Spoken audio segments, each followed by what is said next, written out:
So this is the opener of King's Fall, everyone. This is the beginning room. Very simple. There's going to be, two teams on either side. There's going to be a team of two going to the left here, a team of two going to the right, and a team of two who are going to be killing all the ads in this room. This team on the left will go for the relic, grab the relic, come back, and go to the dunk zone. The only way you could be able to dunk any of the relics is by making sure that all the ads are killed, and that you're going to be shooting the barriers that are there. The barriers only pop up when all the ads have been killed, and to be able to go ahead and deal with the barriers that are coming on the left and right, they periodically just spawn. So again, the two teams that are going left and right will have to shoot these barriers to make them go down. Each time you ever pick up a relic, the barrier will come up again, and just rinse and repeat. Both teams on each side, 3 times dunking to each one of these things. Okay? Once all 6 have been dunked, the gate to the dunk zone opens up. Is there any questions so far? No. Okay. All right, so let me go ahead and 1 second. Get to the next picture and open up a new snip. All right, this is the Annihilator Totems. It is a team, again, just like the beginning, where there's 2 in the middle and 2 on either side. So 2 people will go to the right, 2 people will go to the left, and the first 2 people, one person will immediately grab the relic, which is going to be about right here on the ramp, and you're going to walk on the Annihilator Totem. Once your timer gets to about 5 seconds, the second person that came with you will have to go to the Annihilator Totem, stand within the circle of the buff, and swap buffs with the person who first grabbed it. Once that first person who grabbed the buff has it done, I can't think of the name of what the buff is, but once you're reclaimed with the buff and you're done, the first person will run back to the plate. During this duration, the person that was in the middle is shooting all the ads that spawn out of the center, the upper doors, as well as anything that may or may not possibly squeak through in these Annihilator Totem locations. So pretty much what it is, 2 go left, third one stays. Once the first one's done, the second one will take its place. The first one will go to the platform in the center, and the one in the center will now be the one in line that is shooting ads before they themselves take their turn to pick up the relic. Oh, it's just a circle, like you're just cycle. It's like a relay race. Okay. It's the definition of the relay race of the encounter. It's like non-challenge bats. Yeah, That sort of thing. So if you were to take, Also, speaking of challenge, though, it is named "The Grass Is Always Greener," so it is likely everyone will have to do both sides. probably. So, anyways, if you take a look here at this picture, I kind of have it easily written up in the rotation of what it would be. So again, one person will take the totem or the finished relic. He'll run to the center. The person from center will then tag that person out. He'll go to the water area, which where all the ads spawn, and he'll kill whatever he can. The person who was in the water that was supposed to be with the relic holder within 5 seconds will now be in that Annihilator Totem and maintaining the buff throughout the duration, and then rinse and repeat. It's pretty much self-explanatory with this situation and how I have it written up. Not to mention, it's good to have the text here to let you know what the fuck you're supposed to be doing if you do have to have a quick glance at it. But is there any questions on this one? Nope. All right, so let me go ahead and pull up the next one. You are going to enjoy this one. I really like the descriptor of baths for that one because it's really similar to baths with the 3-player rotation. Yeah, it's exactly like baths. Yeah. You just have to time it. Yep. This is War Priest. He's a big asshole. He has his own center stage, and he'll royally fuck you up. So pretty much, again, 3 teams of 2. Your main goal is to kill the hell are they called? The Boomer Arc Shield Knights. So pretty much what you're doing the entire duration is ads are spawning out where all these green arrows are out of the doors, and your job is to kill all the ads up until you leave the yellow bar Boomer Knights. Once you kill them, that's when DPS phase will start. Once DPS phase starts, one individual, doesn't matter who it is, you guys have to, amongst each other, just decide who it is. One person will stand in front of these totems here, here, or here. The front side of these totems that we don't normally see that are facing towards the War Priests will light up. The teams that were a set of two, one individual is in charge of standing on the plate. So it doesn't matter who it is, whoever's good at calling, because you pretty much it's kind of like Atheon where you see it one way, but in fact it's the other way from their perspective because the people on the plates are facing the War Priest, but you're facing away from them. So pretty much if you're seeing that, okay, the totem in middle is lighting up, you'll say middle, okay? And then if you're, again, then seeing, okay, well, the totem on the left is lighting up, don't say right, because then the person on the right's going to stand on there and then it's going to fuck it up. So to say left, middle, right. Once all three people stand on their totems, the last person to step on the totem, that's the location for the DPS phase.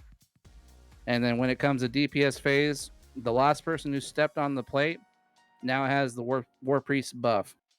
Pretty much what it is that you have, I think it's either 4 or 5 stacks of it, to where your job is to maintain the buff, and the only way to maintain the buff is that you kill red bars that spawn out of all the doors where they're listed out throughout the beginning of the duration of the encounter.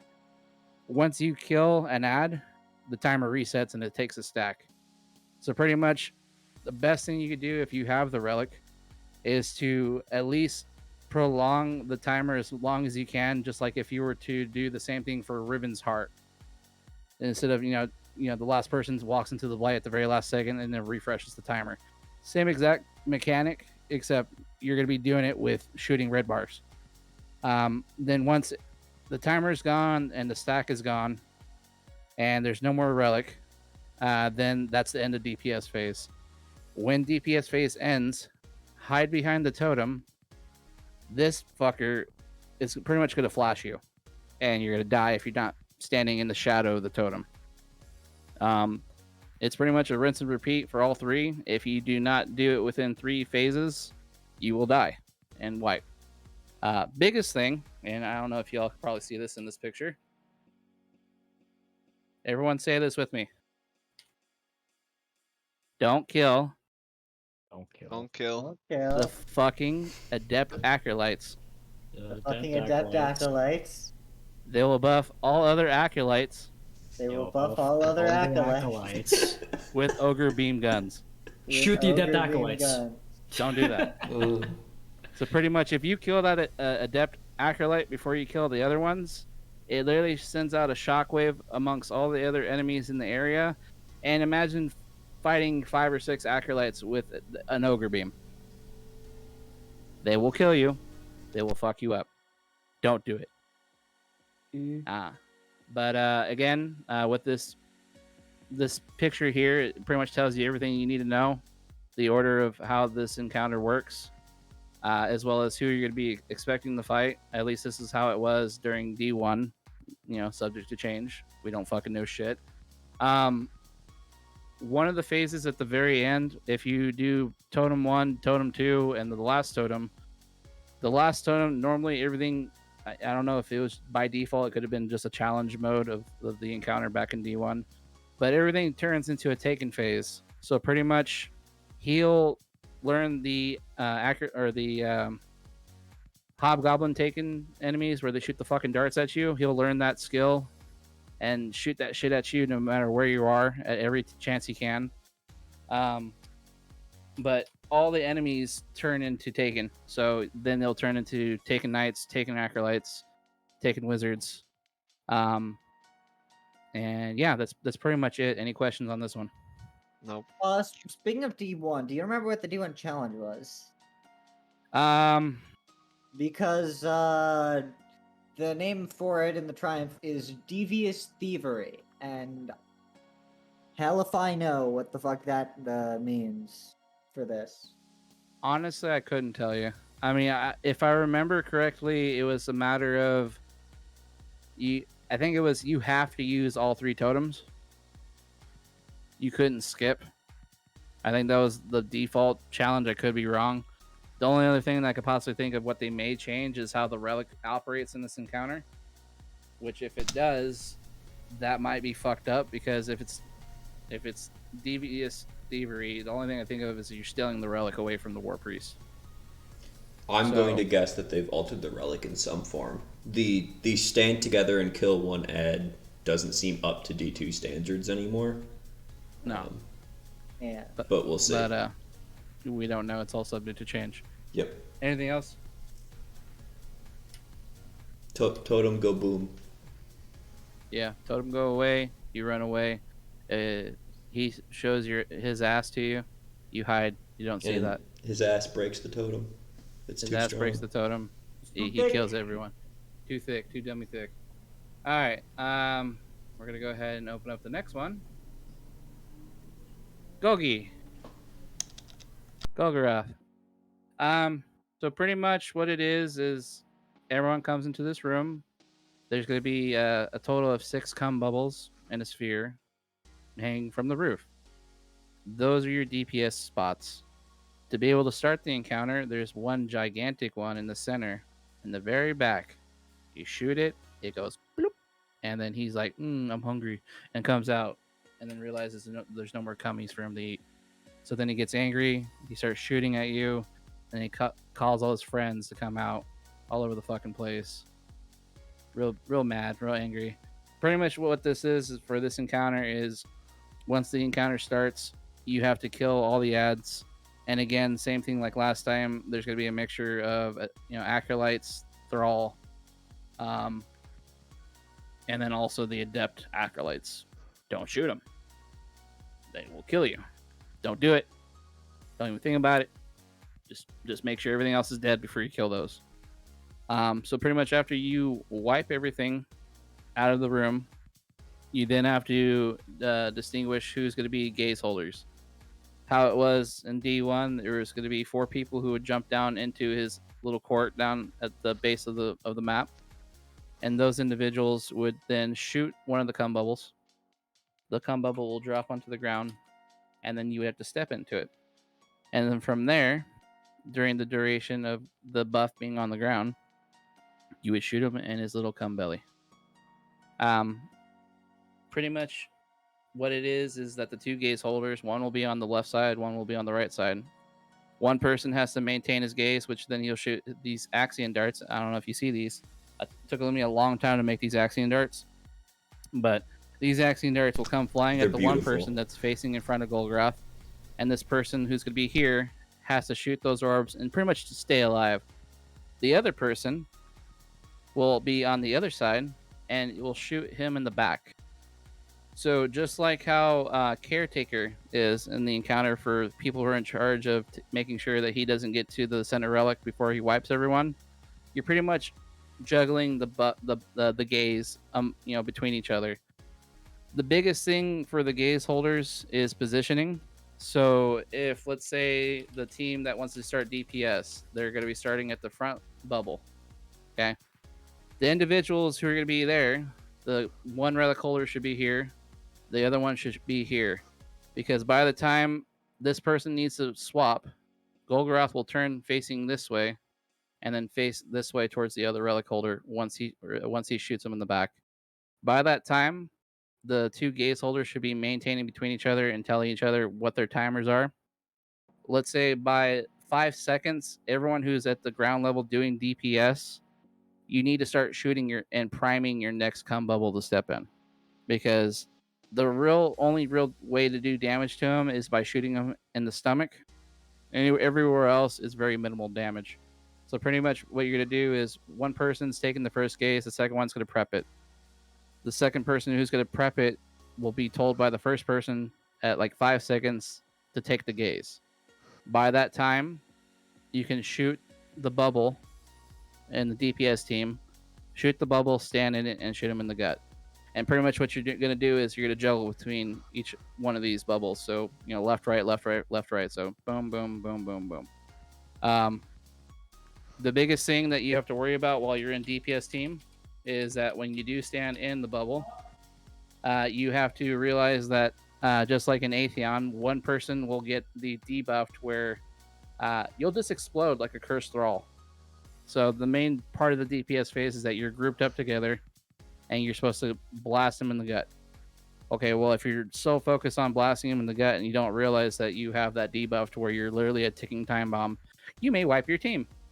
So again, right here, if you have unstable light, get away from your fire team. You're like a cursed thrall. You will wipe your team. Don't be an idiot. So pay attention to your buffs. While all this DPS phase is going on the base level, there's going to be cursed thralls that spawn out of this room here that I like to give you a reach around once in a while. So if anything, if someone has Wither Horde, shoot in this little room here. They will die. You don't have to worry about them. But cursed thrall also spawn all around the room, all around Golgoroth. And for the most part, what you're going to have to do is, maintain DPS, shooting him in the gut, making sure that you get the buff. And it's all about timing. If you're not straightforward on your timing, you will die. Is there any questions? So it's like juggling. It's like juggling Atheon DPS with Caretaker, Gaze, and everything else, and then yeah. Yeah. So it's a mixture of Atheon, Caretaker. There's something else. Can't think of it, but it's majority. It's Atheon and Caretaker. Atheon to where you have to watch your buffs. Watch your buffs. You might have the debuff. You might explode. You have to be standing in the bubble or the gelatin that you shoot from the sky.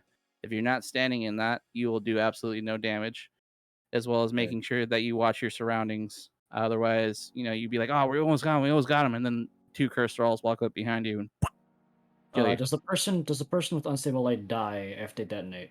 No. Okay, so it could just cause a team wipe. It could just cause a team wipe. The last thing you want to do is be like, "Oh, I'm almost there," and then what the dog doing? And then it fucking explodes. Okay. Also, the challenge is called Gaze Amaze. So everybody holds Gaze. So I'll bet you that's what it is. Yeah, it might have to be something like that, or like you can only hold Gaze once. Something. More than likely, probably for DPS phase. Sorry. As a recap, so you walk into the room, start encounter, just kill all the ads. Once all the ads are dead. 4 go down the middle, 2 stay up top to hold Gaze. 2 people with Gaze just keep calling out when they're gonna switch over. Whenever they switch over, people on the bottom floor switch what kind of bubble they shoot. Yes. Okay. The biggest thing to remember is that to start the DPS phase, whoever shoots that bubble, they're gonna get the Gaze. So I see. That's only for the first instance. So to start all DPS phase, the person who's going to be starting the DPS phase is in charge of shooting that bubble. Once you shoot the bubble, Golgoroth's going to focus on you and shoot the Axion darts at you. By that time, the other person, so like the first person will be here, he shoots the bubble. Golgoroth shoots at you, and then the other person that's over here will shoot him in the back. And does he have like a timer mechanic where it's like if you take too long to shoot the first bubble, he'll just insta wipe you? No, I don't believe so. No, it's pretty much you have three chances to complete the encounter. Okay. If you lose a Gaze, then that's it on DPS. All right. So it's all a matter of making sure that you get your timers done or down and coordinating between each other. If the challenge is Gaze Amaze, I guarantee you what it's going to be is there's going to be a set of 2 people 3 times that have to all maintain the Gaze at one point in the encounter, not duplicating more than once. So if that's the case, DPS is key. There's a lot of different options that could be a possibility for this. For the first 2 bubbles here, it's kind of hard to use a shotgun at any point. I know back in D1, a lot of people were using Sleeper, as well as White Nail, which is now Whisper of the Worm. So that's always an option to use. Another option you could also possibly use is DMT, just for plain out white hits, because DMT now with 4 times the charm and the new 180 fire rate of fire, it's absolutely fucking broken. So if you're having 4 times the charm, and let's say you have I don't know if it can roll extended mag, but anyways, if you use like armor piercing rounds and you're just hip firing that shit, his crit spot's fairly large, so you're gonna hit a crit over and over and over and over. And so pretty much what you can probably do is, let's say for instance you have a fusion rifle or a sniper rifle, and you fire all your sniper shots. All right, and if let's say your shots on your special has auto loading, you put it away. Take out your heavy, fire all your heavy, put it away. Take out your DMT, fire fucking 30 shots in one go because you don't have to reload because you have 4 times the charm. And then rinse and repeat. When you get closer to these bubbles here, you're pretty much right in his gut. So if let's say for instance, if you don't have like a medium range option for DPS, you're more than welcome to use, Outbreak. Outbreak. You can even use a sword. That's how close he is. But I can't say for certain as to what his positioning is going to be nowadays. But if anything, Fourth Horseman. Get one person who has, let's say, boop cannon, tractor cannon. Put on tractor cannon on one person. The second person will come, or the other rest of the team. Person shoots tractor cannon. The other 3 unload the entire magazine in Fourth Horseman. That's a lot of damage. So, if anything, it's a matter of what you have, what you can coordinate with your team, and be sure to be good with your timers. Timers are number one thing in this encounter. If you fuck up your timers, you will fuck up your DPS phase, and then you'll prolong your wipe. Is there any questions for this?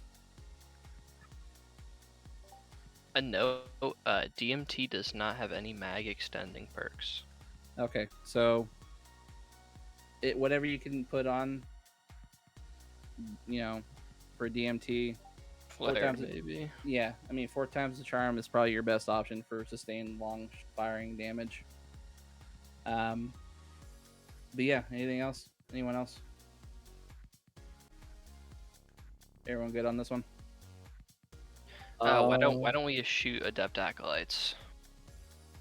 Okay, so you don't shoot Adept Acolytes until you kill all the other Acolytes.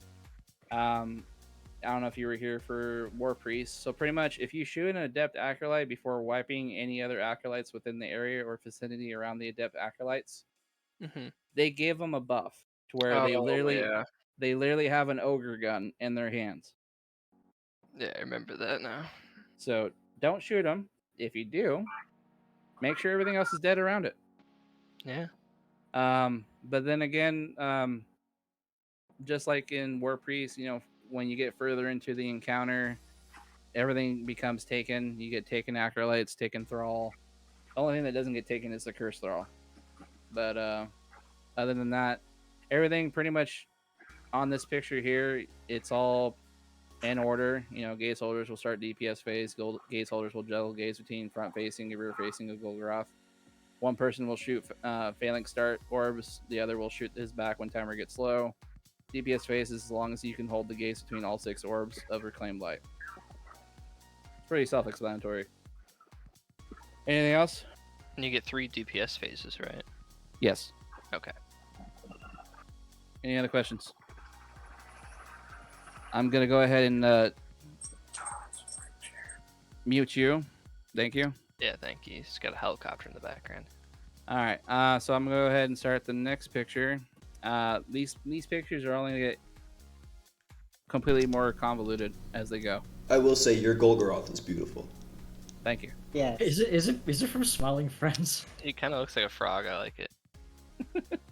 Originally I didn't really go for that, but after you say it, yeah, it kind of looks like something from Smiling Friends. These daughters are beautiful. Thank you. Are So they yeah, single? these are the daughters of orcs. They're bitch right here and bitch right here. Um, so pretty much this is the final room and encounter room that you will be dealing with for this encounter as well as orcs. Um, so one random person in this encounter, once you go into the room, will be torn between dimensions. With that one individual, his job is to be able to get the relic at either one of these plates in the room.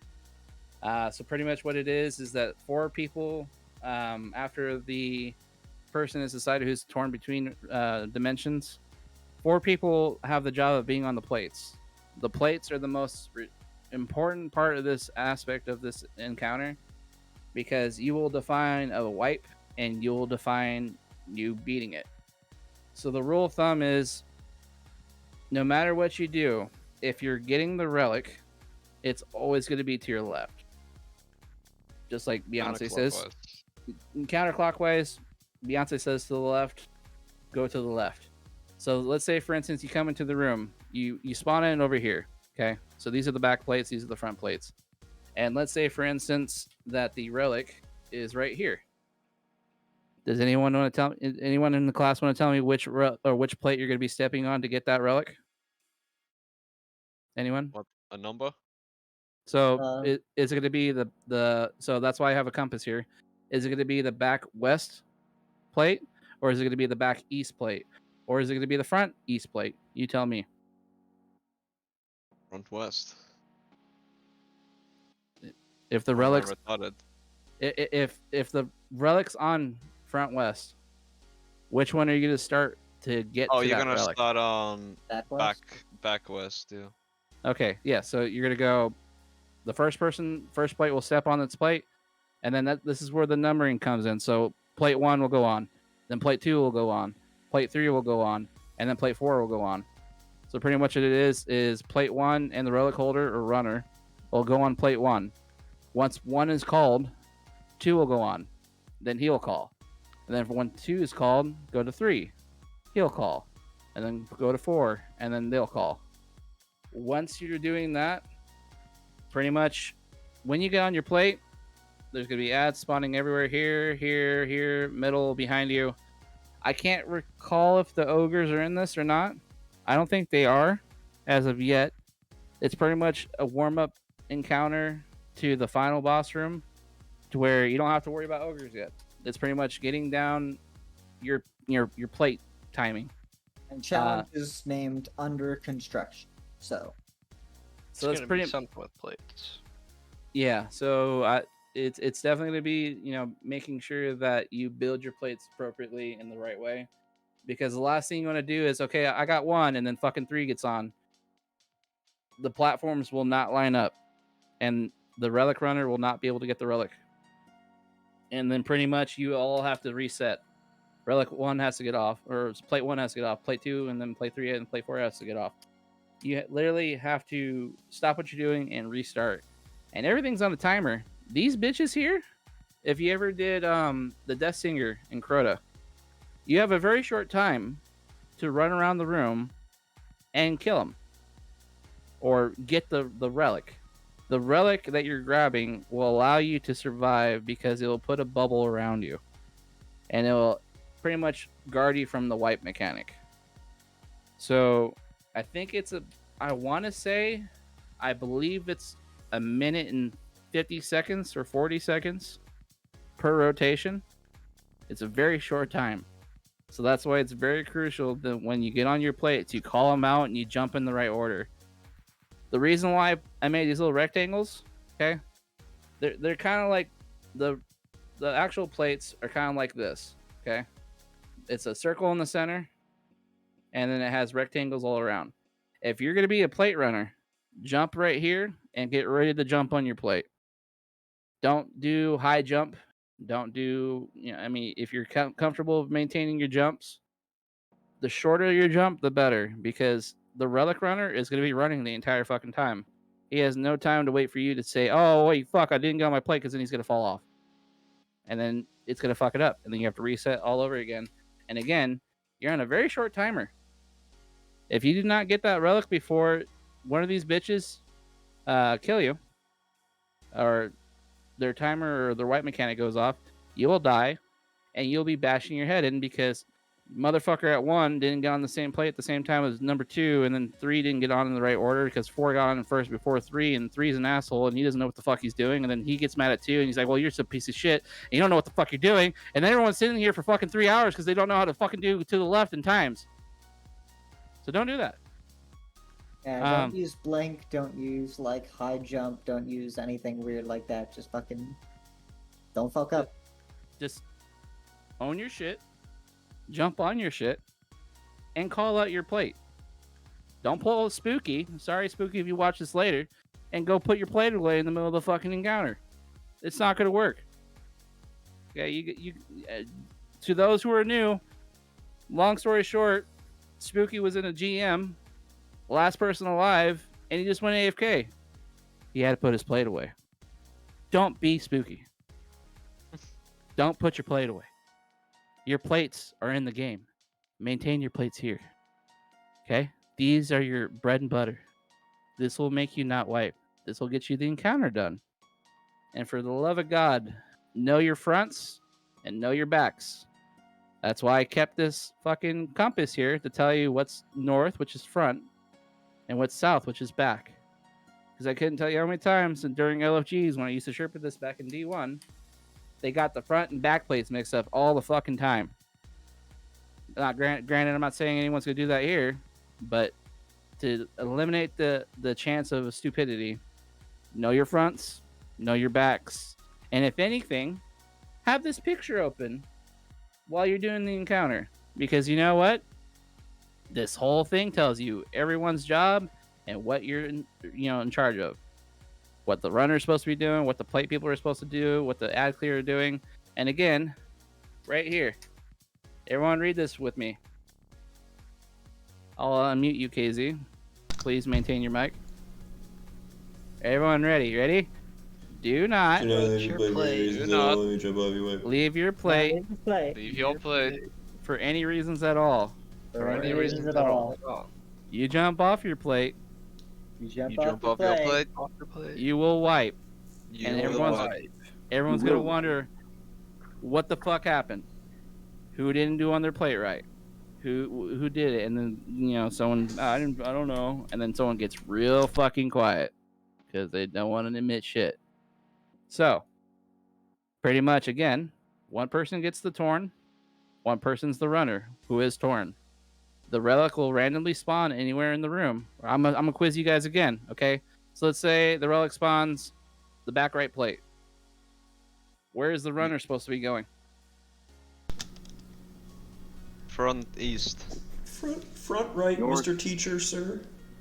Yeah. What do you Yes. say? Yeah. So you're gonna go here. Yeah, That's that number 1, 2, 3, 4. It's all about perspective. Counterclockwise. Always counter.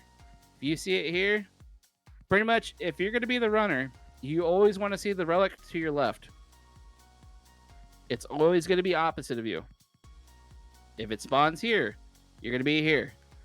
If it spawns here, you're going to be right here. Everyone has a hard time with their directions.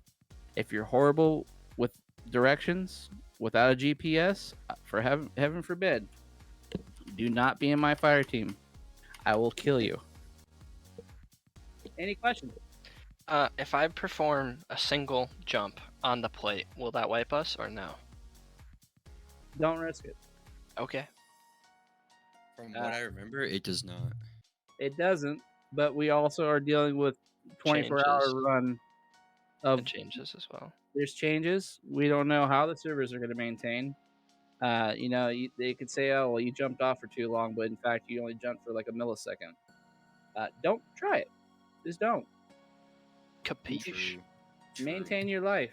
If you're a hunter, for particular in this encounter, you don't need to be Arc Blade. You don't need to be Golden Gun here. You can be Void. Go Invis. You have the easiest job in the world. You won't get shot.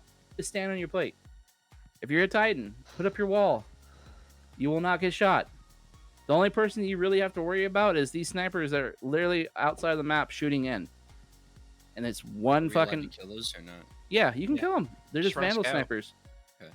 Just shoot them, kill them. They occasionally just spawn. If you ignore them and don't shoot them at all, they'll just sit there. That's why if you're a hunter, go invis. If you're a warlock, put down a well. Just stay alive. Don't jump. Any other questions? No questions. Did I mention the triumph for this Oh, one? Poppy. You did the something construction. Yeah, under construction. Okay. Yeah, so that's it. All right. So does anyone here believe this is kind of convoluted? Not really. No. I mean, What if does you use your convoluted brain, mean? then oh my god, A shit show, clusterfuck, too much shit, confusing. confusing. Nah, Confusing. This is really easy. I actually remember this one. Okay. All right. Well, get ready for the next picture. Oh yeah, this one's gonna be fun. Okay. I'm a late, so I don't remember like the What the war hell? priest or the one before that. Congratulations, China. We have it recorded. We'll post it. Welcome. anyways. Oryx on. I missed the last encounter explanation, so oh boy. You did miss the last one. Okay. Well, I'll just Well, watch it again. we have it recorded. I'll Okay. post it after. so this is now the Taking King. This is Oryx, Big Daddy Oryx. He's gonna go around the room, look inside his throne, and see what the fuck's going on. So Oryx is now the person who will indicate where the relic spawns. And the fun thing about how he makes it spawn is he will slam his fist on the plate. He will slam it down. You're standing on there, you're gonna fucking die. Don't do it. Okay. Again, with this encounter, someone randomly will be torn between dimensions. And just like the other encounter before this, they will then determine who goes on the plate first. I believe the only difference between this and the last one is as soon as you jump on your plate, an ogre will spawn right next to you. These ogres, once you kill them, they will drop a blight. These blights are the only way that you can damage Oryx. If you do not kill the ogres, and pretty much wherever you kill the ogre is where it drops the blight. And it's very important to kill it as soon as possible because the last thing you want is the ogre to come walking out into the center of the room. And then later in the activity, you're going to have to go towards the center. And if a motherfucker blows up the blight and does damage and doesn't do enough damage, guess what? We all get to go into the fucking Shadow Realm.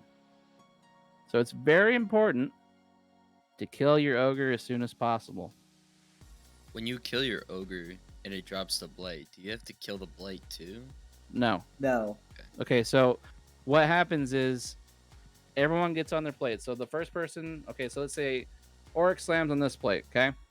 The Torrent Between Worlds person will then jump on here, same with plate 1 individual. He'll stand here, then plate 2 will come, and then their ogre will spawn. Plate 3, their ogre. Plate 4, their ogre. Once the runner gets the relic, okay, this taken, or I can't think if it's taken or not, but it's a knight that will spawn from a tomb ship. Watch out for the tomb ship because that motherfucker will run you over and kill you.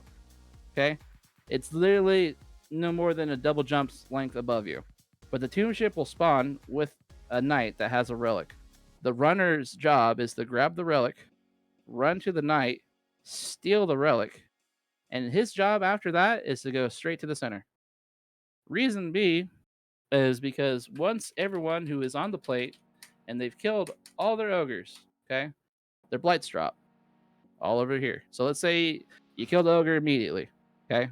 The blights drop where the ogre spawns, okay? Your job is after you kill everything, everyone will go to the center. From there, you'll watch Oryx dance around the fucking room. And then from there, he's going to try to do a wipe mechanic. So pretty much what you're going to do is the best rule of thumb is to stand in the center because the center is the fastest way between this blight and this blight and this blight and this blight. The rule of thumb is Oryx will go around the room. Okay. Let's say he slammed here and he was watching everything. He's like, oh, this looks like a good place. And then right here, he's like, I'm going to wipe everyone here. Everyone in center is going to shoot until he's stunned. Once he's stunned, the people who are on their plates will then run to their blights. Once you stand in the blight, you're pretty much detonating a bomb. You stand in there until you see the little chat on the bottom left corner of your screen saying the taken blight is detonating. Everyone runs back to the center. Okay? And once everyone's back in the center, all the blights blow up. It's literally a gigantic fucking bomb. And Oryx goes, ow, that fucking hurt, and then goes away. And then it's rinse and repeat. The rule of thumb, though, that I didn't tell you, because I don't know if it's going to be a thing right off the bat with this encounter, because it was only a challenge mode thing, is that when you're on your plate and you kill your ogre, you get to deal with a fun thing called a light eater knight. Their only job is to spawn opposite of where your blight is. So if you're on plate 1, okay, you kill your ogre, your blight eater knight's going to spawn opposite of the room, which is where it's good to have a sniper rifle if you have it, a blinding grenade launcher if you can, or anything long range. It's best. If you do not kill that blight or that knight that eats the blights, your blight that you killed from the ogre will get taken away, and it will then just further delay your wipe. You have to kill your ogre. You kill your ogre. Look, literally, okay, you shoot him, and then immediately you kill him. Look this way, because the knight will spawn, guaranteed. I would be surprised if they did not include the light eaters in this update and make them unstoppables or overloads. The challenge is called hands off. It is likely that we need to not let them Touch it touch at the all. blade. Yep. Either that or yeah. it's like don't get slammed by Oryx, but that is not. That's not really the much of a case. thing. Yeah. No, they're gonna put in the Also, light eaters because that's just They bringing may it up to also difficulty. change it slightly. So, I don't know. Maybe that the blights are instead of damage buff, because sitting there letting mechanics do damage is not exactly up to D2 standards. But who knows? True. We don't know until we see. But pretty much, again, what you're going to see here is that these MS Paint, works of art, they have everything drawn out for you. Okay? Your roles as a runner, getting the relic. Your roles as a plate, protecting the plate, stepping on it in the right order, killing your ogres, killing the blight or the blight eaters. And then, of course, you got one asshole that's just sitting around like, I get to kill ads. Pretty much his job is to help the plate holders kill all the ogres. So the person who's not doing plates, the person who's not doing running, you're sitting center. If you hear, plate 1 gets on, okay, look for the ogre at 1. If you hear plate number 2 get, okay, look for the ogre at 2. If you hear plate go, 3, then 4. And then you're pretty much making sure that none of these ads that spawn also, because there's, Centurions, there's Thrall, there's fucking Scions, and they're all taken. So if you don't kill your Scions, you're going to get fucked. Because we've all had a hard time. I mean, at least the community of Destiny has a hard time with, what's it called? What the hell is that strike? With the orbs and the balls. Corrupted. No one knows how to do corrupted. Because no one knows how to kill ads. Also, when the final encounter of Prophecy was bugged and the Scions would just keep multiplying fucking forever. That was very fun for solo. So, don't let them keep respawning. No. And the other strategy of using War Mind cells or something might not work out too well for us here, so... No. Because, again, if you draw the aggro away from the individuals who are expecting the ogres to spawn a certain way, or you're expecting the light eaters to spawn a certain way, pretty much, I would say whoever is doing ads, have Wither Horde. Pre-shoot the shit. Fire it across the map. Shoot what you can. Kill the main, players in interactions throughout this activity. Kill your ogres. Kill your knights. But let's say, for instance, back in D1, the main strat was you do this 4 times in a row. It's called the 16 bomb strat. You literally ogres, Oryx slams. You grab the relic. You kill all the ogres. You kill all the knights. Everyone goes to the center. You shoot Oryx in the gut. You stun him, but then you don't blow up your blights. You let the blights stay, and then you rinse and repeat till the 4th time. Once you're in the 4th phase and you kill all the ogres and you stun them, everyone steps into their blights. Okay.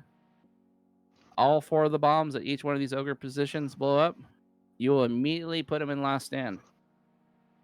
Last stand's in the front right here. So whenever last stand happens, no matter what you do, you will always go into last stand. Stand right here. Shoot him in the gut. Because if you do not kill him, everything that you did will wipe you. But there's one more slide I have to show you. And it's my best work yet. This is if you do not do the 16 bomb strat. It's only recommended to do this if you have your timings down, but hopefully by the time you're here, you have timings down because the whole entire fucking encounter raid is timed. You got to be on point. That's why this raid is, memorable as it is, it's the most painful raid in the world because everyone's responsible for doing something. Because if you do not do your job, you will wipe. And then you're going to sit in an encounter for hours on end and wonder what the fuck's going on. Basically, exhibition in doubt, but all right. The entire raid. I was gonna say Riven legit. It's very mechanically unforgiving. So, let's see. So pretty much, if let's say you blow up 8 blights, right? You do two waves, you blow up 2 blights, you total of 8 bombs. Okay. Once that happens, Oryx will go to the front, and he will spawn a gigantic Taken Blight, which is pretty much Riven's Heart before Riven's Heart was a thing. He will individually take one random person at a time. And once you go into that room, you get to verse Big Daddy Oryx 1-on-1. Okay, so this is within the blight. Okay, you're gonna spawn here. Your job is to shoot Mr. Oryx, who is literally in the shadows around the blight. You can't see him. Gradually over time, he will then get a wild hair up his ass and come in, like these arrows indicate, and try to kill you with a sword. Don't let him do that. But the main thing is that since he selects one random person to go into that bubble at a time, the other 5 people who are outside, your job is to kill the thralls that are spawning. Because if you do not kill those thralls come in to here. So on top of trying to find Oryx in the shadows, then you have thralls just coming over here and tickling the ass, smacking you around. It's a bad time. So that's why whoever does come in here first, be sure to be heavy on DPS. If you got a sniper rifle, you're pinpointing your sniper shots, shoot him in the head. If you got fucking fusion rifle or a machine gun, for instance, if you haven't done it yet, get fucking Thunderlord's masterwork. It's fucking amazing. You never have to reload. 7 bullets, each lightning strike. And it comes back, and back. You can literally empty out your entire reserves while holding down the trigger once. It's amazing. Is Black Spindle going to be any good anymore? Maybe. I mean, if you can hit your shots. Yeah, if you can hit your shots. It refunds. They did change it so, well, first, they buffed its airborne effectiveness. Wow, but also it does refund one of the 3 shots it reloads. So 2 come from reserves, 1 comes from thin air. Yeah. Which is better than nothing, but still not as good as it was. Yeah. So if you can hit your shots, fair enough. But I think Nagi's is going to be good for this encounter. yeah, absolutely. Yeah, Probably the way to go. Izanagi's will probably be very nice, but just like any Izanagi instance, if you miss your shot, It's over. You're up shit creek. So, But the ogres, it's going to be nice for the ogres because they have a nice long spawn animation where it's easy to hit them. Yeah. And I know that as soon as you could see them, you could damage them, which might change. They might be immune until they're fully spawned. I don't know how Destiny 2 is going to manage that. yeah, we won't know until we get there. But pretty much that's it. If you don't do the 16 bomb strat, then you're gonna expect to go into the shadow realm. If you do the 16 bomb strat, you won't have to worry about it. Mm-hmm. But again, you're gonna have to worry about this entire clusterfuck. So everything that you've seen today, that you see one of these MS Paint works of art, that you see before you. They will be all posted within the raid signups channel. And then one thing to also take a look at here is that you're going to want to go ahead and take a look here at the bottom here. This is the order of the entire encounter. Plates, ogres, light eater knight, steal relic from night shield, shoot orcs the sun, detonate light bombs, survive shade orcs encounter, rinse and repeat till final stand at the front of the encounter map. Very straightforward. This information will be there for you. Any questions? Pretty good at this, man. I did a lot of sherping in this raid. I did it over 30 times in D1. LFG every single time. What's team 1 and team 2 for the two teams? Like who's on what? So for what we are looking at here, so for team 1, we have Burb, Kai,